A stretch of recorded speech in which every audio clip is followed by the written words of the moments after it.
ఇంకా ఎన్నాళ్ళు ఇలా మనం వెనుకబడి పేదరికంలో ఉందాం? ఏం మనం దీన్ని మార్చలేమా? రిజర్వేషన్ల కారణంగా మా యొక్క సోదర సోదరిమణులు ఆకలితో సతమతమవుతున్నారు. వాళ్లకు ఉద్యోగాలు దొరకడం కష్టంగా ఉంది. తల్లిదండ్రులను వదిలి వలసలు వెళుతున్నారు. ఈ దేశం మనది. శతాబ్దాల నుండి మన జాతులంతా పీడితులుగానే మిగిలిపోతున్నాం. We are almost done. The time has come for majority of the nation to lead for India, not just ruled by you. 1.2 billion ప్రజలు మీ నిర్ణయాలపై ఆధారపడున్నారు.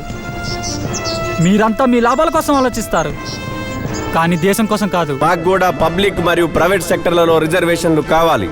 ఇక ఎప్పటి వరకైతే మాకు రిజర్వేషన్లు కల్పించారో అప్పటి వరకు ఈ యుద్ధం కొనసాగుతుంది.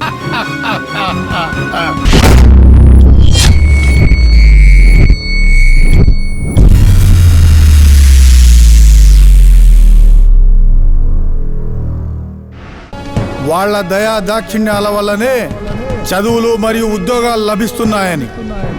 ఇది పూర్తిగా అబద్ధం. మా రైతులు ఆత్మహత్యలు చేసుకుంటున్నారు.